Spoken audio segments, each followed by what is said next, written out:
ஒரு கார்த்திகை மாத கருக்கிருட்டு. செங்கல்பட்டிலிருந்து படப்பிடிப்பை முடித்துக்கொண்டு எம்ஜிஆர் அவர்கள் நடுநிசி 12 மணி வாக்கில் காரில் வந்து கொண்டிருக்கிறார். கண் விழித்தவாறே தனது காரில் எம்ஜிஆர் அவர்கள் வந்து கொண்டிருந்த பொழுது வழியில் போலீஸ் உடையில் நின்ற ஒருவரை பார்க்கிறார். எம்ஜிஆர் அவர்களின் கார் அவரை கடந்து செல்கின்ற போது எம்ஜிஆர் அவர்களின் நெஞ்சில் பொறி தட்டுகிறது.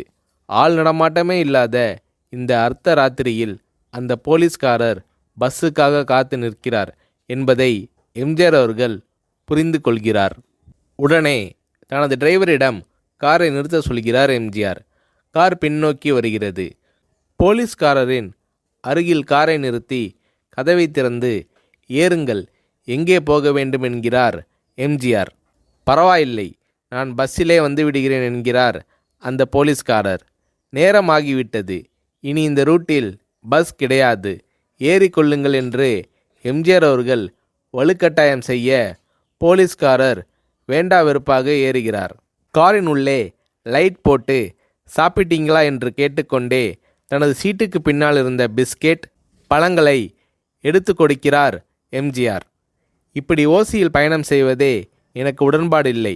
இன்னும் நீங்கள் உண்ண சொல்லி வேறு என்னை இழிவுபடுத்தாதீர்கள் என்று போலீஸ்காரர் மறுக்கிறார். எம்ஜிஆர் அவர்கள் பூரிக்கிறார். இருப்பவனிலிருந்து இல்லாதவன் வரை படித்து பதவியில் இருக்கும் எத்தனையோ பேர் எனக்கு அது வேண்டும் இது வேண்டும் என்று எம்ஜிஆர் அவர்களிடம் வேண்டியதை பெற்று செல்கிறார்கள். ஆனால் சாதாரண பொறுப்பில் இருக்கும் இந்த போலீஸ்காரரின் நேர்மை எம்ஜிஆர் அவர்களை மெய்சிலிர்க்க வைத்துவிட்டது. எம்ஜிஆர் அவர்களின் கார் கத தூரத்தில் வந்து கொண்டிருந்தாலும் காரின் நிறத்தையும் ஒளியையும் மனம் கமலும் ஓடிக்கான் வாசனையையும் வைத்து இது எம்ஜிஆர் அவர்களின் கார் என்றும் கார் சென்ற தடத்தை தொட்டு வணங்குகின்ற அளவுக்கு புகழுடன் திகழ்ந்த நேரம் அது. அரை மணி நேரம் கார் சென்று கொண்டிருக்கிறது. ஆனால் அதுவரை எம்ஜிஆர் அவர்களை பற்றி பெரிதாக போற்றி புகழ்ந்து பேசாமல் அந்த போலீஸ்காரர் வந்ததே புரட்சித் தலைவர் எம்ஜிஆர் அவர்களுக்கு அந்த போலீஸ்காரர் மீது மரியாதையை கூடுதலாக்கியது. நான் தான் எம்ஜிஆர் என்கிறார் எம்ஜிஆர். கேள்விப்பட்டிருக்கிறேன் என்கிறார் அந்த போலீஸ்காரர். பொன்மனச்செம்மல் எம்ஜிஆர் அவர்களின் முகத்தில் கோபம் இல்லை, பதிலுக்கு பொன்முறுவல் மலர்கிறது. என் படங்களை பார்த்து இருக்கிறீர்களா என்று கேட்கிறார் எம்ஜிஆர். நான் சினிமாவே பார்ப்பதில்லை என்கிறார் அந்த போலீஸ்காரர். புரட்சித் தலைவர் எம்ஜிஆர் அவர்கள் இன்னும் பிரமிக்கிறார். இப்போது கார் சத்தத்தை தவிர ஒரே நிசப்தம். போலீஸ்காரர் தனது வீட்டிற்கு 1/2 கிலோமீட்டர் தூரத்திற்கு முன்பே காரை நிறுத்த சொல்லி இங்கேயே இறங்கிக் கொள்கிறேன் என்கிறார்.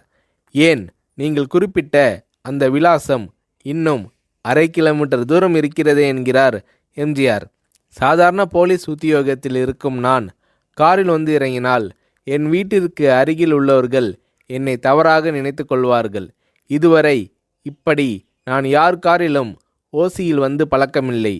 நீங்கள் இவ்வளவு தூரம் செய்த உதவிக்கு நன்றி என்கிறார் அந்த போலீஸ்காரர். புரட்சித் தலைவர் எம்ஜிஆர் அவர்கள் அதற்கு மேல் எதுவும் பேசவில்லை. அவர் எந்த போலீஸ் ஸ்டேஷனில் பணிபுரிகிறார் என்பதை மட்டும் கேட்டு தெரிந்து கொண்டு கிளம்புகிறார்.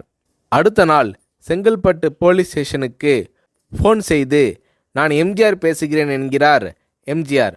ஃபோனை எடுத்த டிஎஸ்பி உதறலோடும் உற்சாகத்தோடும் தலைவரே வணக்கம் என்கிறார். இரவு சந்தித்த போலீஸ்காரரை பற்றி விசாரிக்கிறார் எம்ஜிஆர். அந்த டிஎஸ்பி சொல்கிறார், நீங்கள் குறிப்பிடும் அவர் இன்று விடுப்பில் இருக்கிறார். அவர் கையூட்டு வாங்காதவர், கடமை தவறாதவர், காவல்துறையின் நேர்மைக்கு இவரே இலக்கணம். வெற்றிலை பாக்கு, பீடி, சிகரெட் போன்ற போதை வஸ்துக்கள், நாடகம், சினிமா போன்ற பொழுதுபோக்கு அம்சங்களையெல்லாம் இவர் அறியாதவர். கல்யாண வயதில் உள்ள 3 பெண்களையும் கரை சேர்க்க முடியாமல் கஷ்டத்தில் இருக்கிறார் என்கின்ற விபரம் டிஎஸ்பியால் எம்ஜிஆர் அவர்களுக்கு சொல்லப்படுகிறது. அவரை நாளை என் தோட்டத்திற்கு வர சொல்லுங்கள் என்கிறார் எம்ஜிஆர். கேட்டுக்கொண்ட டிஎஸ்பி உங்களோடு ஃபோனில் ஆளுக்கு ஒரு வார்த்தை பேச இன்ஸ்பெக்டர், சப் இன்ஸ்பெக்டர் உட்பட எல்லோரும் ஆசைப்படுகிறார்கள். ஃபோனை அவர்களிடம் கொடுக்கலாமா என்கிறார். எம்ஜிஆர் அவர்கள் கொடுங்கள் என்கிறார். பேசுகிறார். அந்த போலீஸ் ஸ்டேஷனே புண்ணியம் பெற்றதாக மகிழ்ச்சி அடைகிறார்கள் அந்த போலீஸ்காரர்கள். மறுநாள் அந்த போலீஸ்காரர் ராமவரம் தோட்டத்திற்கு அழைத்து வரப்படுகிறார். அவரிடம் பேப்பரில் மடித்த பெரிய பணக்கட்டை கொடுத்து, இதை வைத்து உங்கள் பெண்களின் கல்யாணத்தை நடத்துங்கள் என்கிறார் எம்ஜிஆர். போலீஸ்காரர் மறுக்கிறார். நான் ஏதாவது உங்களிடம் காரியமாற்ற சொல்லி அதற்காக கொடுத்தால் அது தவறு. என்னால் ஆக வேண்டியது உங்களுக்கும், உங்களால் ஆக வேண்டியது எனக்கும் எதுவும் இல்லை. நான் உங்கள் கூட பிறந்த ஒரு சகோதரனாக நினைத்து கொடுக்கிறேன், பெற்றுக்கொள்ளுங்கள் என்று சொன்ன பிறகு கேட்டும் கூட கிள்ளி கொடுக்காத கனவான்கள் வாழும் இந்த உலகில் ரோட்டில் நின்றவனை அழைத்து சென்று அள்ளி கொடுத்த எம்ஜிஆர் அவர்களின் கருணையில் நெகிழ்ந்து போய் பெற்றுக்கொள்கிறார் அந்த போலீஸ்காரர்.